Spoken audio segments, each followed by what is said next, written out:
Good afternoon, Yankees Nation. You are here with Ken on The Ugly Truth.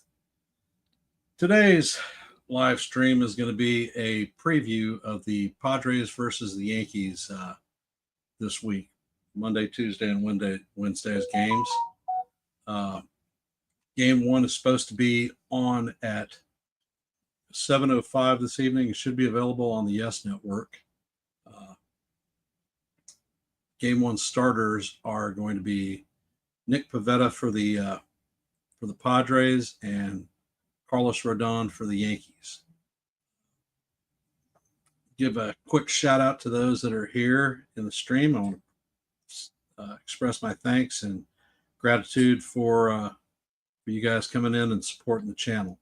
We have Cold Italian Pizza, Krista Flash, Jonathan, Dev Finch. So thank you all for coming in and viewing the stream.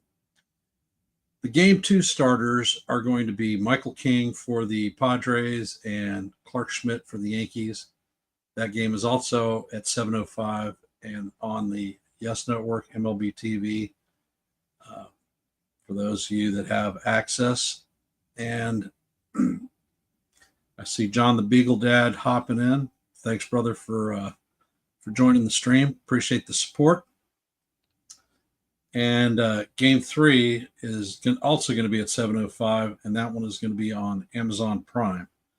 The Padres starter is going to be Dylan Cease versus our ace, Max Fried. Let's go over a little bit of the near-term history between these teams, what they've been doing. This season, the Padres are a whopping 22-11 on the series. They are second place in the NL West, and in the past 10 games, the Padres are 6-4 and are currently on a 5-game winning streak. The Padres' home record is 14-4, and their road record is 8-7. The Padres have a series record of 7-4 on the season, with series wins versus the Braves, the Guardians, the A's, the Rockies, the Cubs, the Giants, and the Pirates. A lot of those teams are definitely not high-powered. They have series losses to the Cubs, the Astros, the Tigers, and the Rays. See a couple more people hopping in. Shout out to FJ and to Real Bill. Thanks for joining the stream. I'm going to bring up a comment from Cold Italian Pizza. If the Yankees are going to have success in this series, it's going to be because starting pitching. Some tough matchups ahead.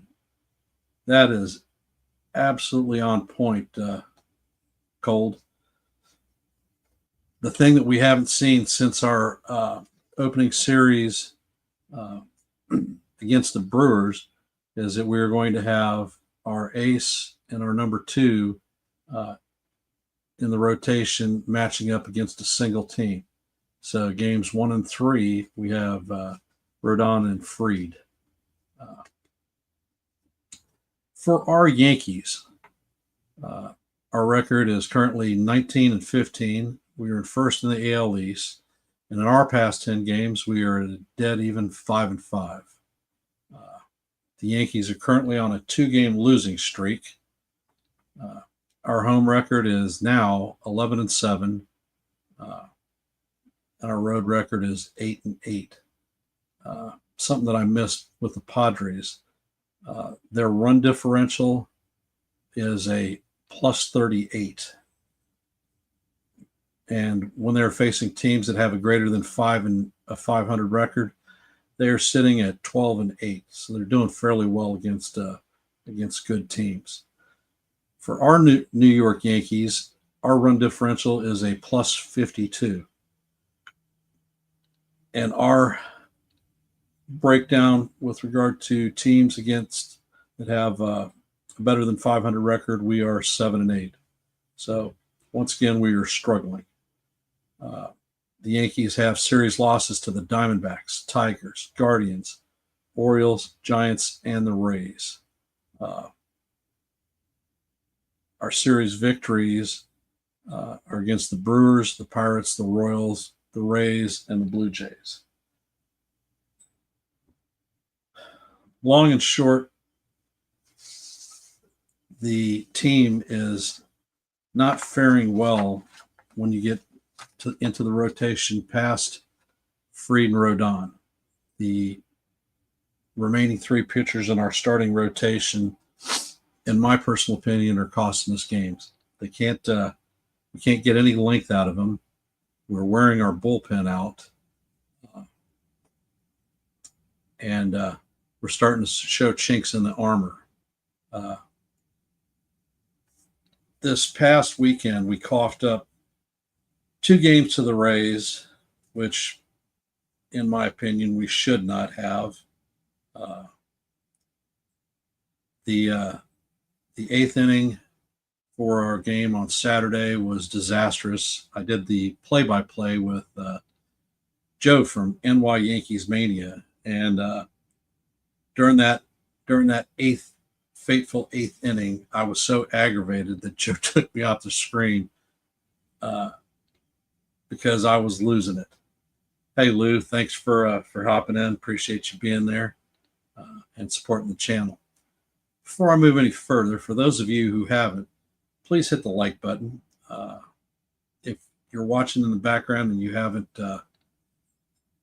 haven't subscribed, please consider subscribing to the channel.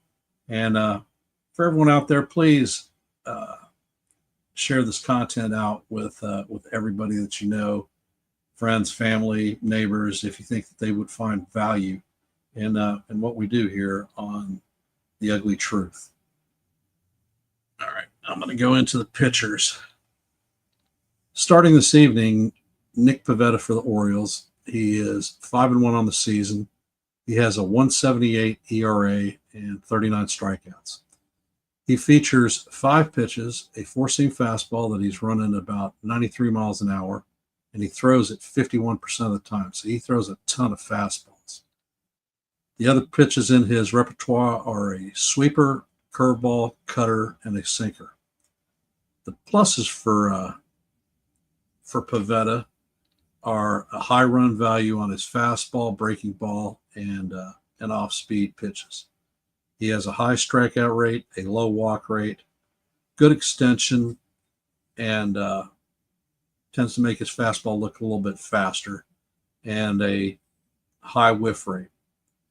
He does not get a lot of ground ball outs, so those fearing the double play, that's a plus for us.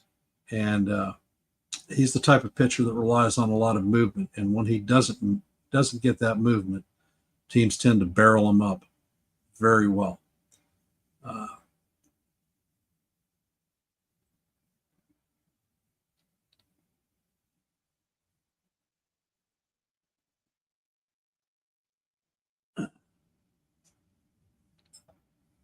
Bill P has got some jokes, but I'll bring his comment up.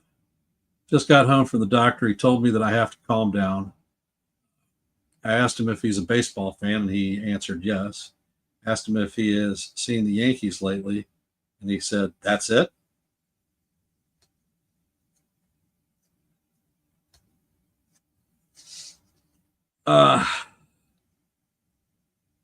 Pivetta has won his last 4 starts. His last 4 starts are against the Rockies, the Cubs, the Tigers, and the Giants. A couple of quality teams. I see that Jason Castudio has hopped in, and want to give him a shout out. In his last start, Pivetta went 5 1/3 innings. He gave up 5 hits and a walk. Also gave up 3 earned runs, including a homer. He did have 9 strikeouts. Pivetta is no stranger to the Yankees, being that he has been a Red Sox for the last few years, and we faced him a number of times. So it's not like he's going to come in and surprise the veterans on the team, because they've seen him, they know what his repertoire is, and he is hittable for us. Our pitcher tonight is Carlos Rodon. On the season, he has a 4-3 record with a 3.43 ERA and 52 strikeouts, which happens to lead the major leagues. Carlos features 5 pitches, a 4-seam fastball that runs up to 95 miles an hour, a slider, change, sinker, and a curve. His plus attributes are he has a high run value on his breaking pitches and his fastball. He has a high strikeout rate, a high whiff rate, and teams hitting against him have a low batting average.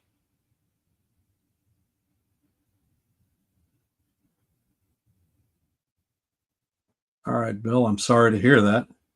Hopefully the medication will help.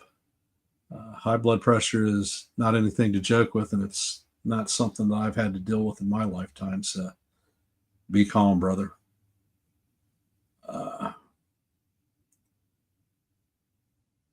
The one negative attribute that Carlos has, actually 2, when he doesn't get movement and he is out over the plate, he tends to give up the long ball. He also has a above average walk rate. Rodon has won his last 3 starts against the Rays, the Guardians, and the O's.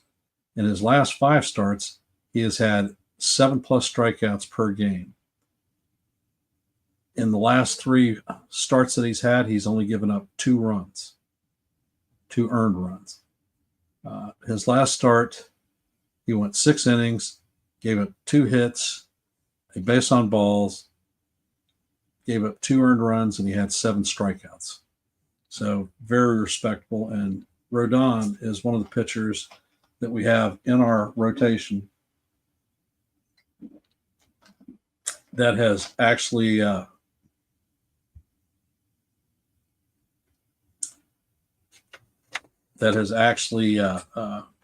given the bullpen a break because we're getting the length out of him. I think the minimum innings pitch that he's given up this season is 5 1/3.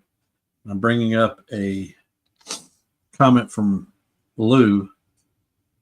The Rays, the Guardians, and the O's are not the Padres. You are absolutely correct. They are not the Padres. But the Padres aren't the Padres themselves right now either. Right now, their power hitting second baseman, Jake Cronenworth, is on the shelf. Jackson Merrill, their standout center fielder, should be back off the IL from either today or tomorrow. I think he had a hamstring injury. They've been pulling Fernando Tatis in and out of the lineup with strained hamstring also. So some of the speed and power elements that they have may not be operating at 100%, and we'll see what we see. Rodon, like I said, is capable of handling any lineup out there in baseball. Just has to keep his composure under control. And you're right, Lou. I did mention that they're on a 5-game winning streak. Rodon has to maintain his composure over his emotions, and he also has to actually utilize his secondary pitches. When he does that, he's been very effective. The game 2 starter for the Padres is Michael King, and we are definitely no stranger to him. We sent him to San Diego as part of the Juan Soto trade. He was one of the feature players that went over in that deal. On the season, King is 4-1 with a 2.09 ERA, and he has 46 strikeouts. He's featuring 5 pitches. His primary that he throws almost 40% of the time is a 92-mile-an-hour sinker.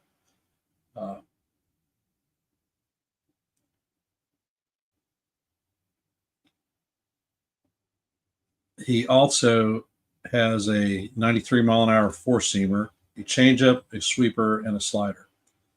He has good run value on his fastball and his off-speed pitches. He has a high strikeout rate and K rate. His negatives are Mike tends to walk a lot of people, and he's not fooling them because he doesn't have uh, a big chase rate, and his fastball velo is down comparatively with other major league pitchers. Uh, he won his last start versus the Giants. He went 5 2/3, gave up 3 hits, had one base on balls, an earned run, and had 6 strikeouts. So that's contrapositive for what we've seen. Our matchup for Mike King is going to be Clark Schmidt. Clark Schmidt is 0-1 on the season. He has a 5.52 ERA and 15 strikeouts. He has good breaking ball run value. His whiff rate is high. And batting averages against him are not high. The negatives for Schmidt is he has a high walk rate, the chase rate is low, and he doesn't get a lot of grounders either. In his last 2 outings, they haven't been what we expected. He had a 4-inning outing against the Guardians and a 5-inning outing against the Jays. In his outing against the Jays, he had one hit, 5 walks, gave up an earned run, a homer, and had 6 strikeouts. In the latest outing against the Guardians, he went 4 innings, had 7 hits, gave up 3 walks, 5 earned runs, and 7 strikeouts.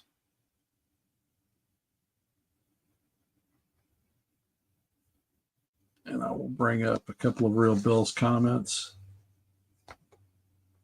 When Rodon sweats, he wins. He has to warm up. And the second one,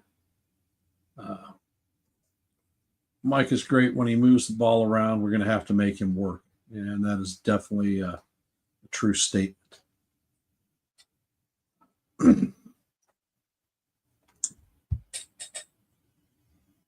The simple fact about Clark Schmidt is he's had 3 starts this season at the major league level. He obviously had a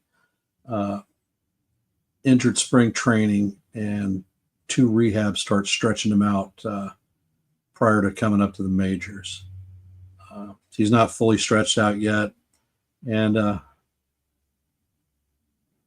don't feel that he's got solid control of all his pitches either. Hopefully he is getting more into the groove. We need him to actually provide some length for us. And long and short, the bullpen can't be continue to be utilized like it has been.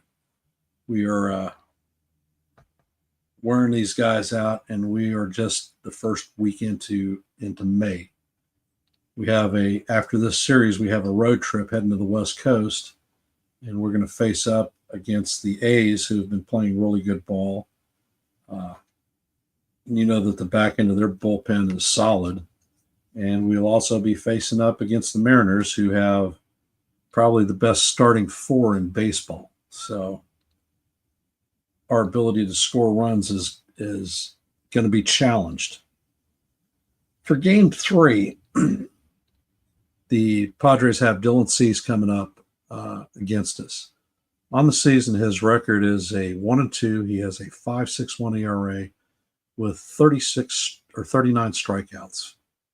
He features 6 pitches, a slider, which he throws 47% of the time, and it's at 87 miles an hour.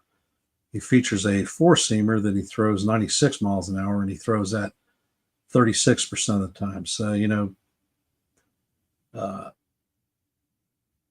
almost 80% of the time he's throwing 2 pitches. He does have a curve, change, sinker, and a sweeper in his repertoire. And we'll use them in various spots. He has his plus attributes is he has high fastball velo. He is above average with strikeouts, chase, and whiff rates. His negatives are they tend to barrel him up. his fastball run rate is low, so when he throws it, it comes in straight. Major league hitters have gotten used to that velocity and can definitely hit it. And he doesn't tend to give up ground balls or get a lot of ground balls, so hence uh, the double play bug is not one of his prevalent tools. In his last outing, he did not get a decision. Uh, it was against the Pirates, and he went 4 innings, gave up 3 hits, 3 walks, 2 earned runs, and had only 3 strikeouts.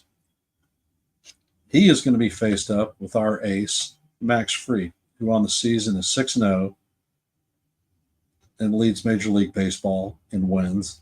He has a 1.01 ERA, and he's the top AL ERA. He has 39 strikeouts. He features 7 pitches, a four-seam fastball that he gets up 94 miles an hour, a sinker, a curve, a sweep, a sweeper, a changeup, cutter, and a slider. He has great fastball run rate. He also has a low barrel rate. He has a low hard hit rate, and he has a very high ground ball rate, which is important for our defense to be intact and going to be one of the talking issues that I have, especially since we've lost Jazz, our second baseman, for up to 6 weeks. Volpe in Saturday's game injured his non-throwing shoulder and was not available yesterday. He has not been placed on the IL, but 2 key middle infielders is something that I'm not wanting to see us have a huge issue with.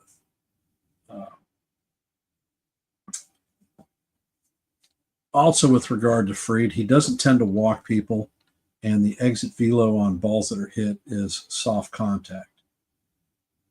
Fried generally doesn't have any real true negatives on his Baseball Savant page. He is just a superstar as far as pitching dynamics is concerned. Max has won his last 6 starts. He has wins versus the Pirates, Tigers, Royals, Rays, Blue Jays, and a second one against the Rays. His last start, he went 7 innings, gave up 1 hit, walked 2 batters, had no earned runs, and had 6 strikeouts. And I'm going to bring up a couple of notes that I've just seen.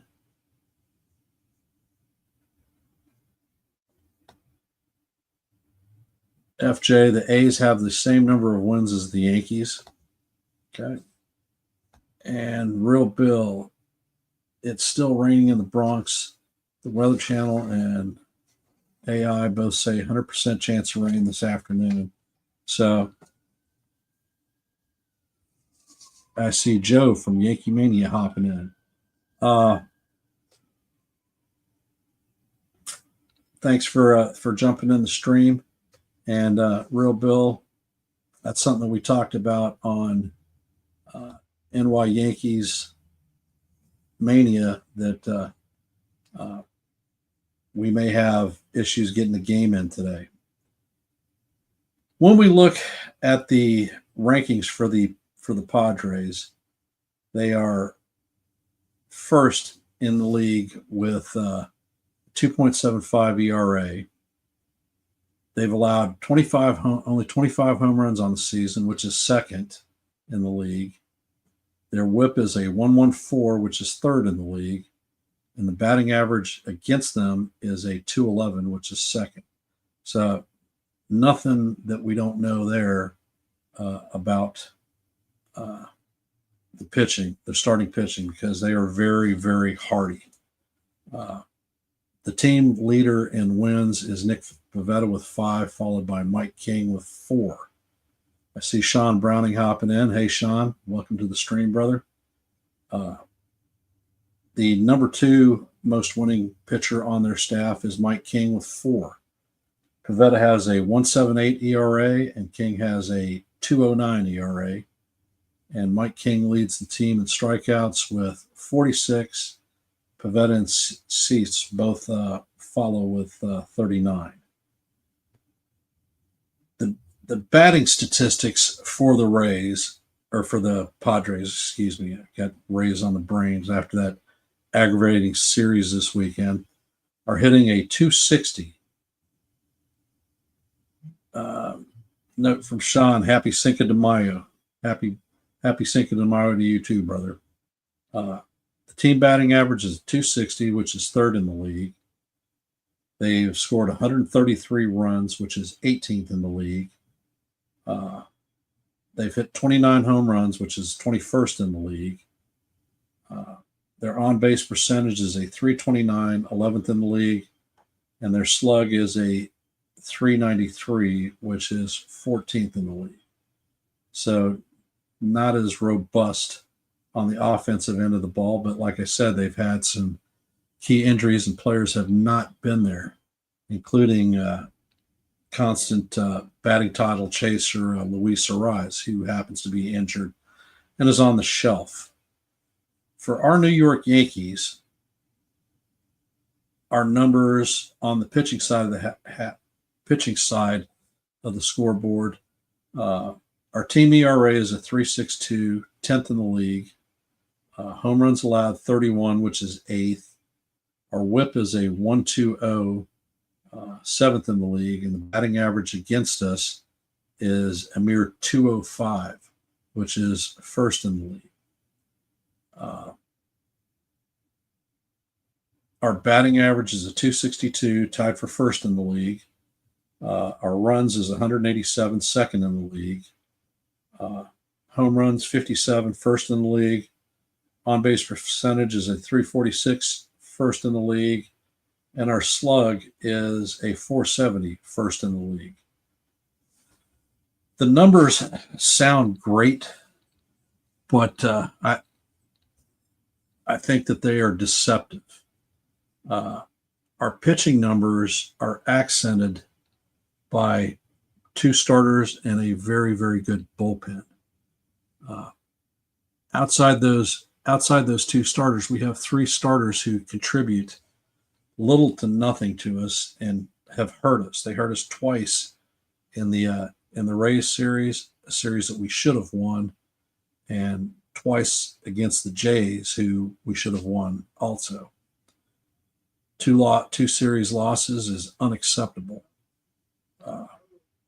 I'm going to open the floor and let folks come up. And the link should be there right now.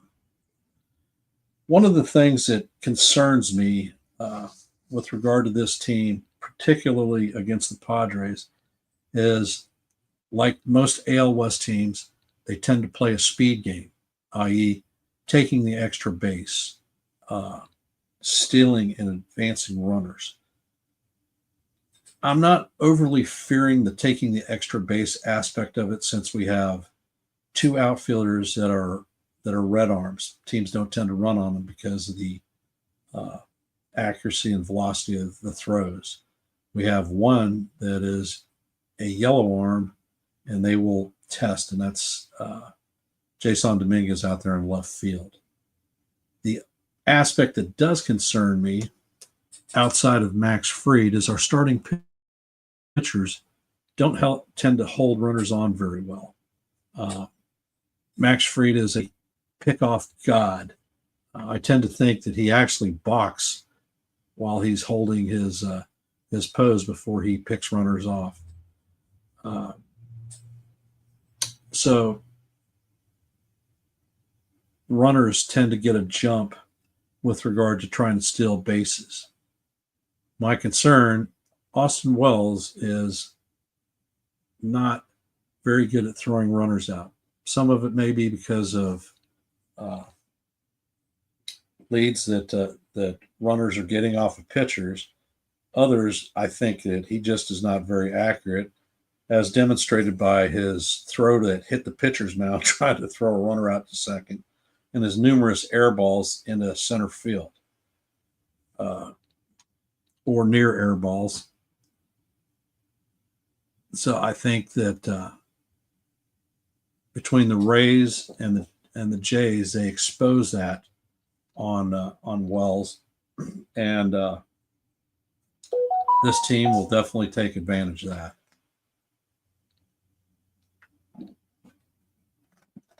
The other concern that I have is our middle infield.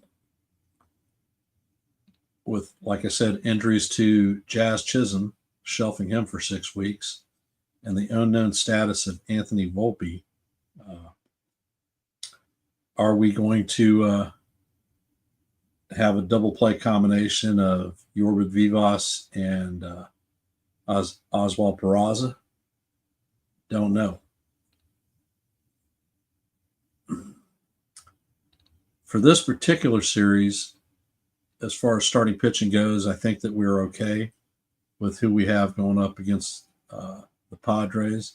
My one stress point would be Clark Schmidt. If he can get it together, we could have a fantastic series. But I believe that this is going to be a moment of truth series for us. We are definitely facing a stout opponent that has the ability to shut good hitting down. They have the ability to use speed and score a truckload of runs. They are a plus 30 and change, 38 run differential team, which means that they score a lot. For our Yankee losses this season, we've lost a bunch of close games. We haven't truly been blown out, with the exception of 2. And were they blowouts truly? The first one was against Zach Gallen, where we were shut out. Pitching handle us manly. And the other one was against Tariq Skubal, who also shut us out. And we had a lot of strikeouts, and he handled the lineup. Hey, CT, glad to see you hopping in there.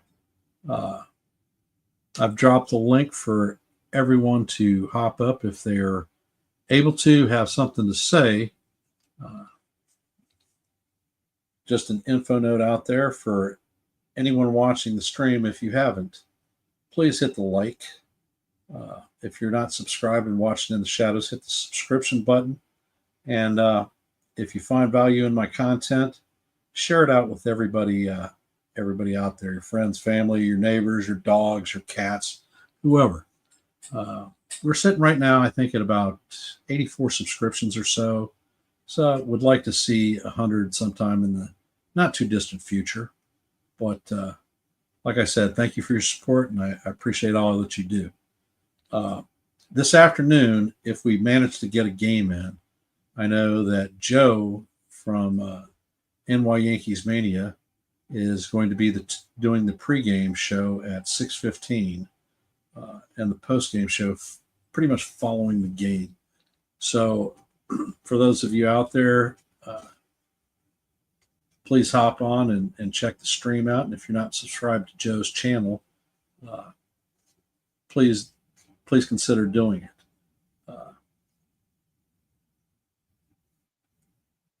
Comment from Real Bill: I don't think we play. I'm going to check the radar in a second. Be right back. Appreciate it, Bill. The folks didn't think that we were going to get in a game Saturday or Sunday, but we managed to do it.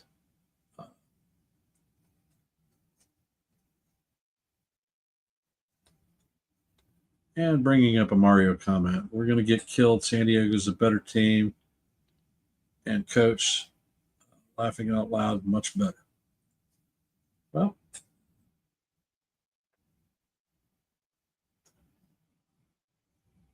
Mario, that's why we play the game, because there are no paper champions and anything can happen in baseball, especially if you have a quality starter on the bump. We happen to have 2 coming up in this series. So we'll see what we see. Hopefully our bats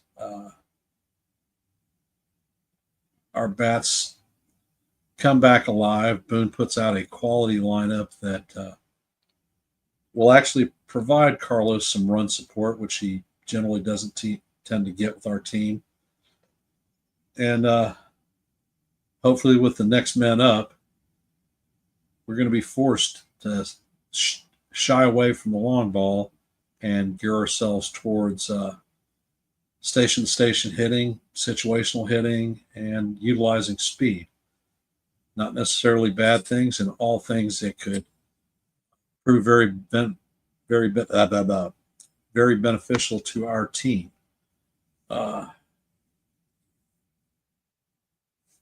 The Yankees have not played well as of late. A lot of it is dealing with the situational hitting, and in my opinion, some managerial decisions for the team.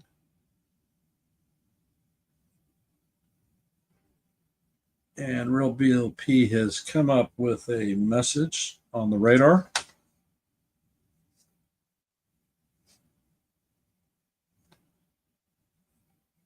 Heavy rain until about 7:30. So we may get the game in. We may have a rain delay. We'll see what we see. And a comment from Lou: if Judge gets shut down this series, we'll be telling on how inflated the stats are playing in the AL.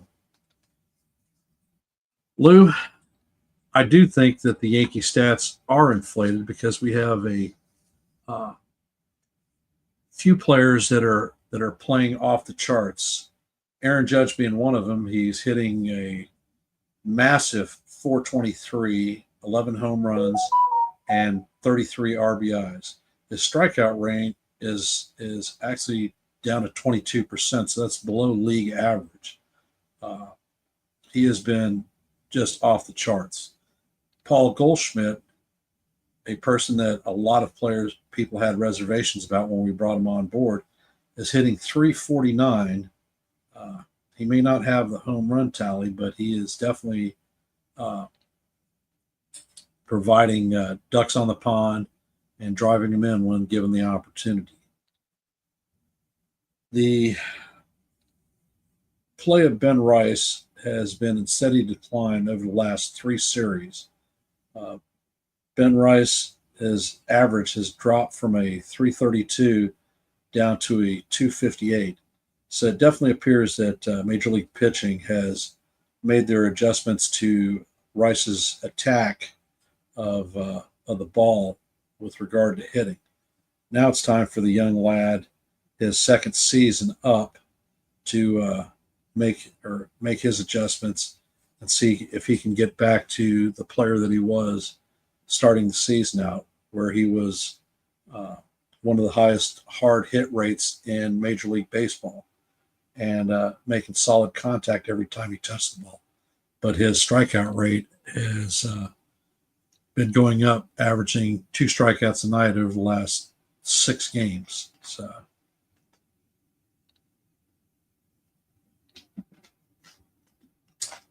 we have a bunch of players on the team who are not performing at the standards and are hitting near 200 or below the Mendoza line. Cody Bellinger being one, Jason Dominguez being another, Austin Wells definitely being one of them. Anthony Volpe has actually creeped up to the 233 level, so he's still in the low 200s.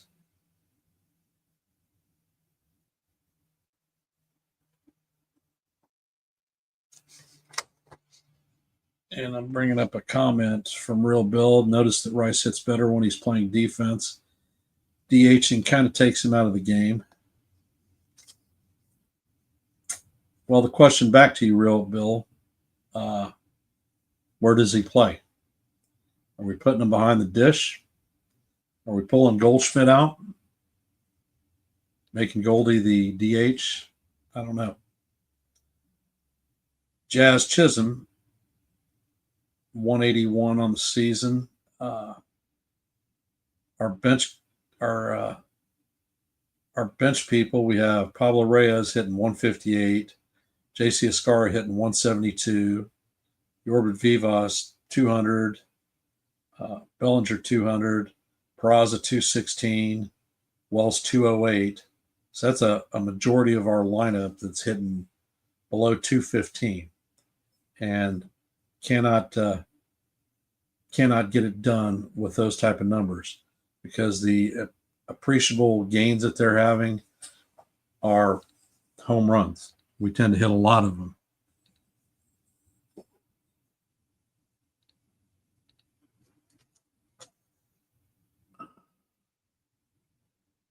And CT cards. Belly has woken up a little in the past few games. Hopefully, a sign of things to get better. Jonathan comment, very unlikely to get a game in today. Tend to agree with you, brother.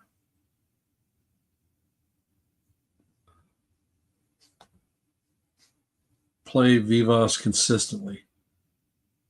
All right, Sean. Why? Why play Vivas consistently? What does he bring to us?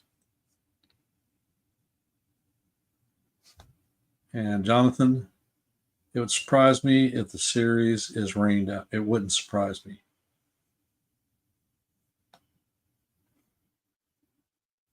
Stinks the Rain was really looking forward to this series. Indeed.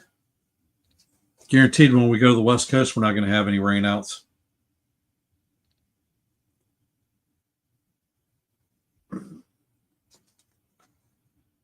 And I'm going to drop the link one more time. I have been blustering on here for a little over 40 minutes. Just about average for a pre-series review. Tomorrow, I'm going to run my normal show, roughly about 10:15 or so, and we'll talk Yankee baseball. Hopefully, we'll have a game to talk about. If not, we can always bring Joe on and see outrage about the Tampa Bay Rays series.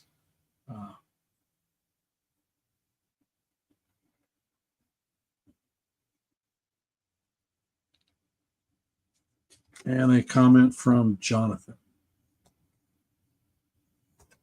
I want to know what Vivas can do before sending him down. The only way to do that is to play him every day. Okay, fair point.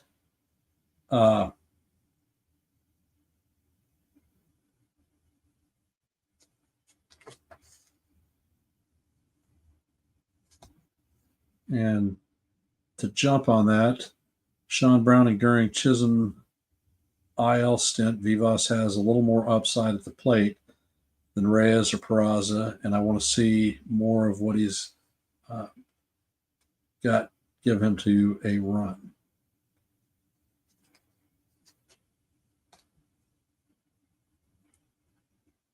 CT, I'd rather see Vivas can do over Pablo. I'm not arguing the point about Pablo Reyes any which way but loose.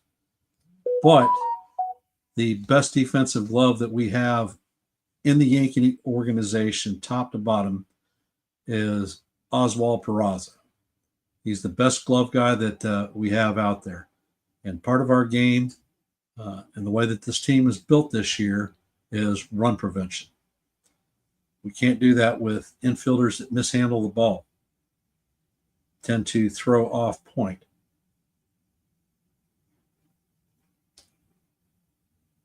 It's just an old guy's perspective with a team that's treading water right now.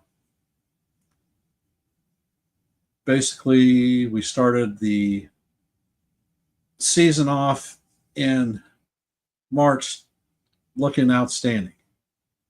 We went into April and we're little more than a 500 team.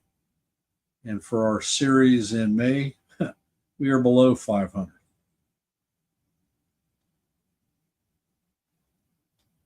We've been playing a lot of the same players, and we are not getting productivity. Our rotation, I think, is probably the single biggest factor that is hurting the team in general. No length, uh, in a fair to mid deep hole by the time the bullpen comes out.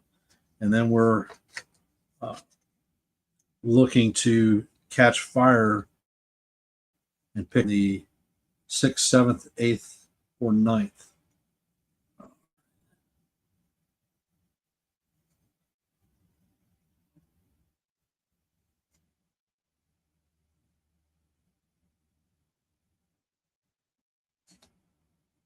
Real Bill comment, old school baseball, Ken, and my generation would sacrifice an at bat or two for great defense. Very true.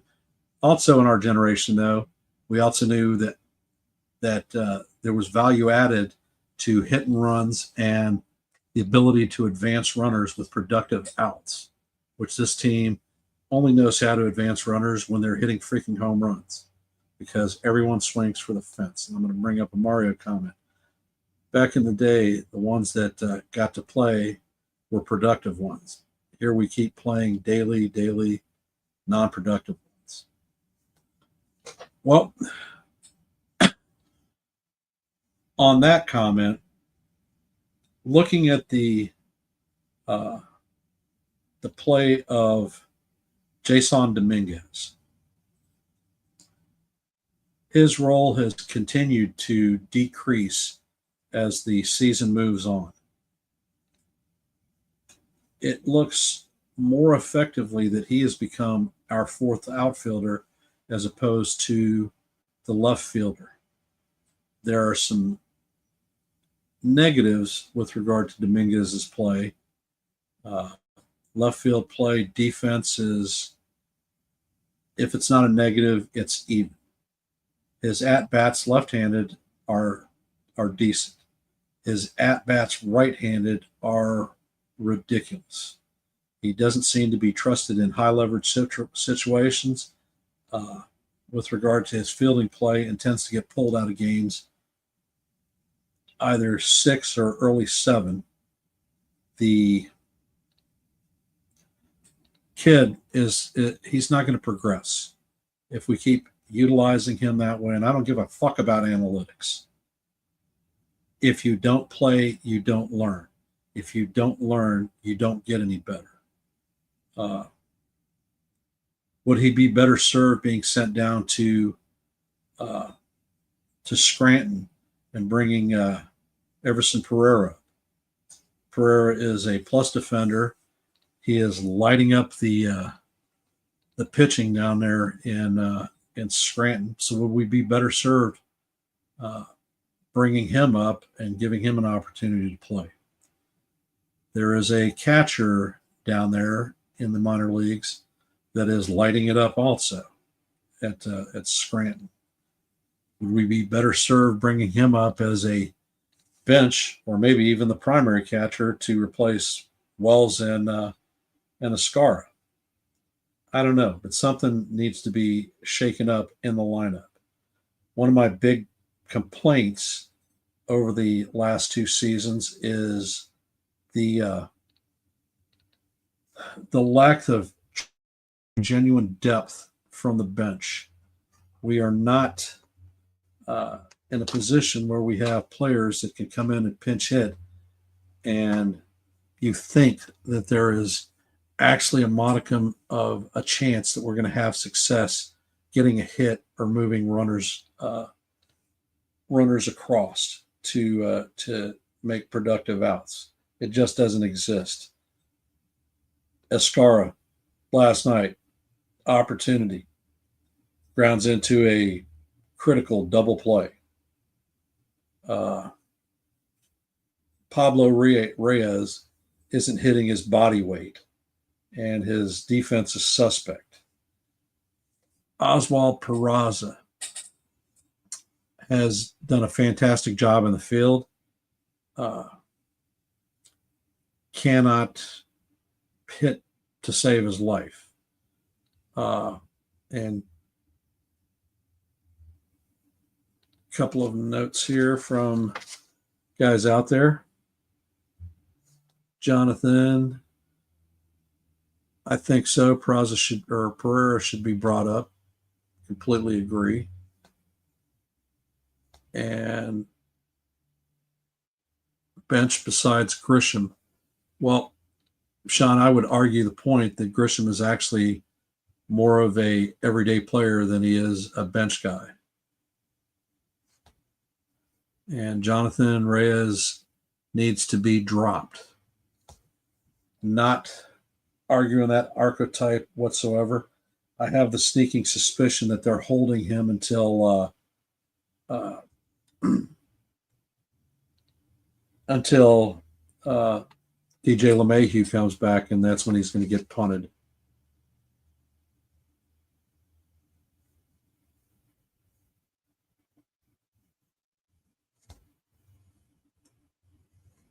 Comment from Lou: why are we quick to send Jason down when Volpe got all the time in the world?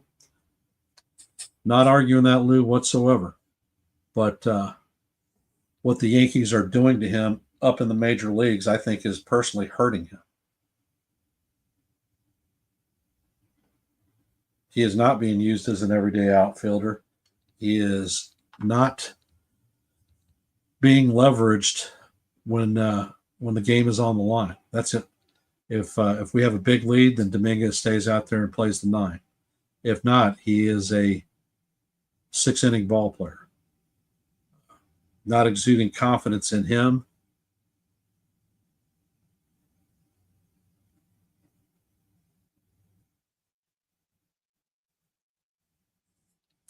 And his right-handed at-bats. Personally, Lou, I would abandon the switch hitter hood for Jason Dominguez. I'd make him an exclusive left-handed batter and put him out there. He's either going to learn to hit left-handed hitting or he's not. But he is definitely not hitting right-handed.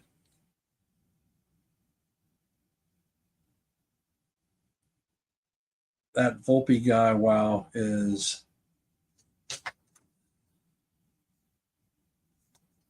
all right. Mario Ruiz comment. That Volpe guy, wow, is anyone paying attention? That Volpe dude, he sucks. Sucks as compared to who? If you look at Volpe's numbers on the season, he's actually playing and hitting better than Gunnar Henderson, who was the benchmark for shortstops.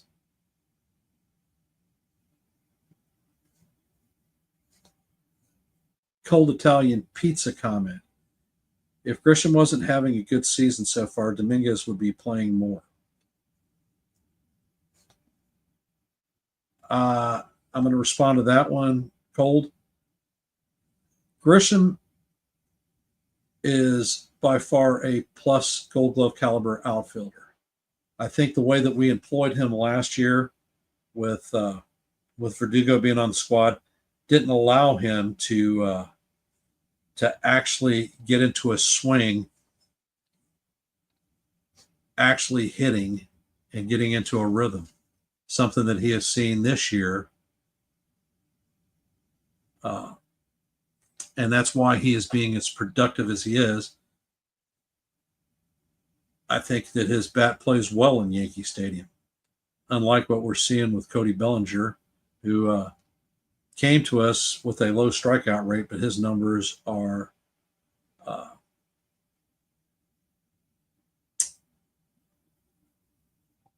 I lost my train of thought. Whose numbers haven't interpreted well, and his strikeout rate is going up. CT. I'd like to see the Martian stop switch hitting. You and me both, brother. Bill supports it. Martian needs to stay a lefty hitter. Funny why all the damn fans can see that, but the coaching staff can't. And another Mario comment. And why is he the daily, that Volpe dude? He ain't it. Sorry. All right, I'm going to do a quick comparison for you, Mario. If you track Anthony Volpe's career for his first 3 seasons, his numbers, his defensive metrics are that of pretty much the same down the board of Dansby Swanson, the Cubs shortstop. Swanson was a #1 draft pick by the Diamondbacks. The book on Swanson was plus defender, uh, average or uh, below zone hitter, uh, minor pop, and durable with the ability to stay on the field. If you look, and he was a 3+ WAR player for his first 3 seasons.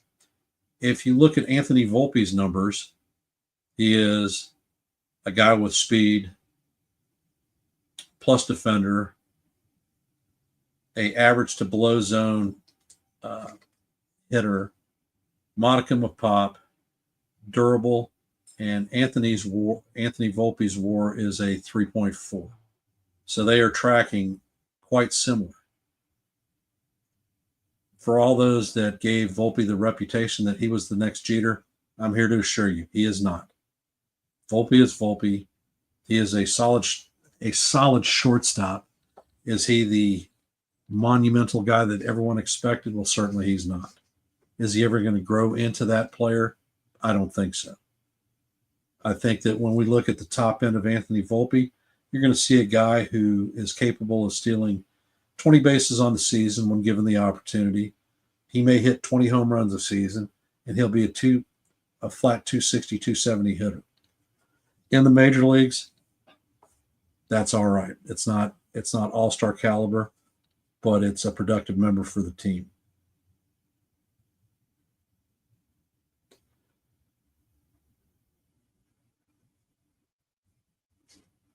If we have a person, Mario, that you think could step up and do a better job, who is that player and where is he at right now in our farm system? Are we talking George Lombard Jr., who just got promoted to Double-A,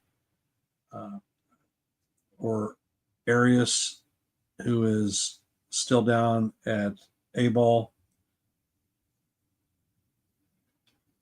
No, you're not silly. You have an opinion, Mario, and that's perfectly good.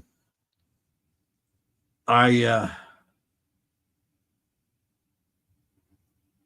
like people who express their opinions. It's a good thing, and I like to have the conversation. That's part of what I do, and part of the reason that I open the channel up so that people can step up and talk on the forum. I understand that some people are shy and got a comment and don't like to speak on the camera. Some people don't have the equipment to be able to do so, and that's fine. That's why I like seeing the hot text coming out in the chat. That's a great thing. Jonathan, Lombard won't come up until September if he comes up this season. If he comes up this season, then he's taken a 2-year jump.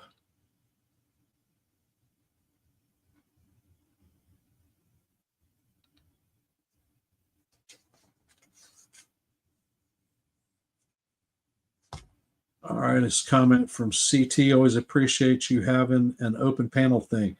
Well, guess what? The panel is open and you can bring your ass up here if you want. Hey, Jake Boss, glad to see you hop in there. Most appreciated. We've been doing the down and dirty review of the Padres Yankees series. Not thinking that we're going to get a game in today, but if we do, I will be on NY Yankee Mania for a pregame and postgame review. That's NY Yankees Mania.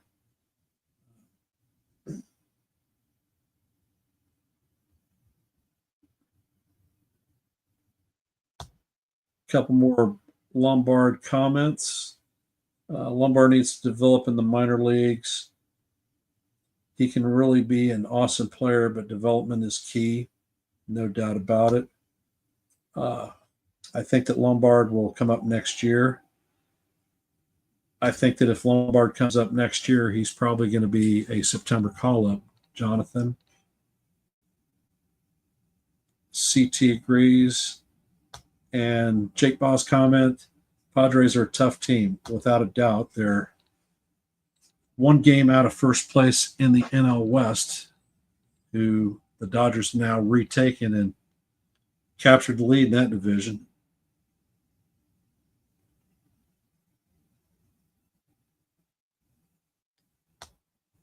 And Real Bill P, when this pump in my chest gets well, I'm coming on with you. I am a former play-by-play man. All right. Good to hear. The long and short, we're early in the season, but there is a tough month in May, which if we don't play better than 500 ball, we could get buried before the postseason even becomes a glimmer in our eyes. A lot of people are subscribing that we need to do additions right now via the trade market, or there are no free agents that are truly available. Who is actually available? I don't know. I know Jason from 161 River Ave posted a sporting news article that the Yankees have officially reached out to the Miami Marlins on a possible trade for Sandy Alcantara to bring him on board. Alcantara, prior to him undergoing Tommy John surgery, if you don't know, was one of the top pitchers in the National League. He has come back this season, and right now he is running, I think, 2-3 with a 8.31 ERA. Whatever trade or talks may end up coming out of this, I think that the Marlins are in a position such that they could demand a king's ransom for the acquisition of Alcantara's services. What as Yankee fans are we willing to trade for a guy who's got 2 years of control and is throwing 99 miles an hour, but is getting hit like a damn ping pong ball? We have a comment from Cold Italian Pizza. Alcantara has lit up this season, but a lot of control. Yeah, that's true. So, can he come to the Yankee squad and us have him be a 1C? It's possible. Don't know. We haven't seen him come back up to form yet. But regardless, they are going to demand a king's ransom. That king's ransom for the Yankees is going to be Spencer Jones. Are we talking Jason Dominguez? Are we talking Lombard Jr.? I'll lay money that any trade that involves Alcantara is going to involve one or more of those players. And the way that he's performing, it is not something that I would subscribe to.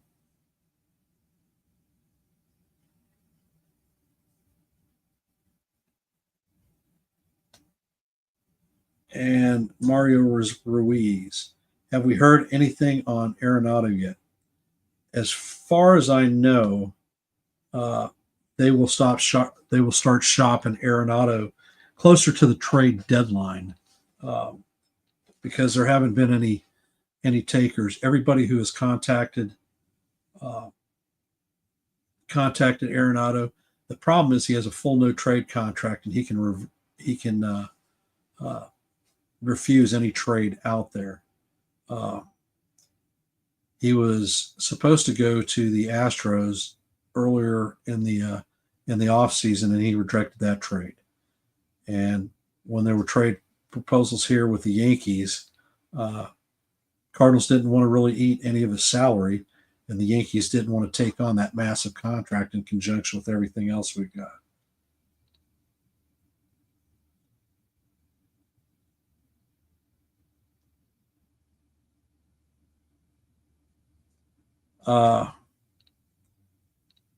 As the numbers for the Cardinals descend, I think they'll be more willing to move him and eat some of his contract. So he certainly could be an option. Uh, in the St. Louis papers, their sportscasters have subscribed that they move Brendan Donovan.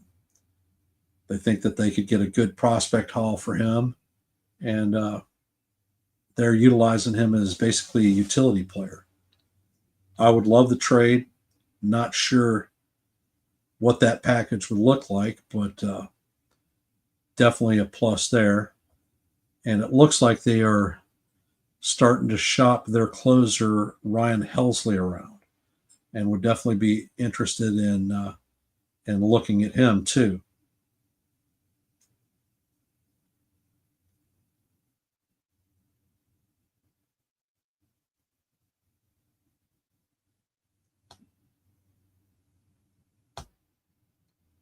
All right, Bill P. Our bullpen needs help.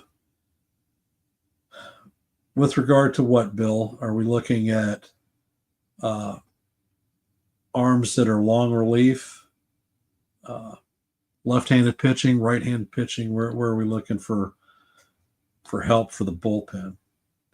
And Jonathan Lombard could be a long-term third baseman. They don't want to trade him.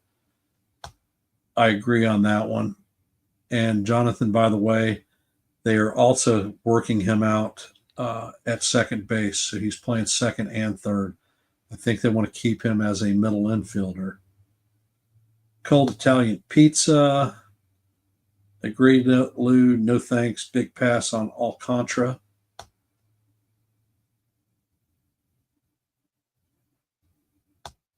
And Mario, we also keep on getting band-aids. Why don't we open up the wallet, Hal?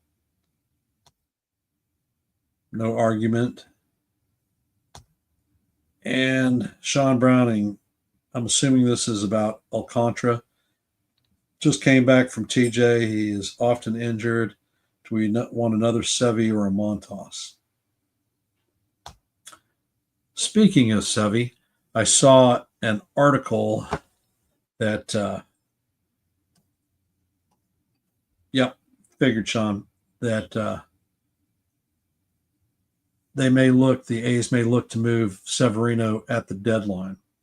So he may be one because the A's tend to shop pitching and talent. I know that they gave him a 3-year deal, which wasn't cheap, and I doubt that the Yankees would seriously be interested in it. However, it's always out there. We have passed the hour mark for this pregame or pre-series review, and I don't have any takers coming up. We've been talking about some good topics, and I would like to continue that discussion tomorrow on our 10:15 show. And those of you who come on, I'd appreciate the support if you do come on so we can keep the conversation going. I'm going to close it down here in about half a minute. So if you haven't, please hit the like, subscribe after the stream shuts down. If you have any comments or questions, definitely feel free to pop them in there and I will answer the best that I can. I appreciate everyone that has supported this channel and supported my stream. We're, like I said, at 84 members. And I'd like to see us grow a tad bit more, get to that 100 mark. So thank you. I appreciate it. And I will end it my usual, let's go Yankees. Have a good afternoon and look for you out there in the funny pages.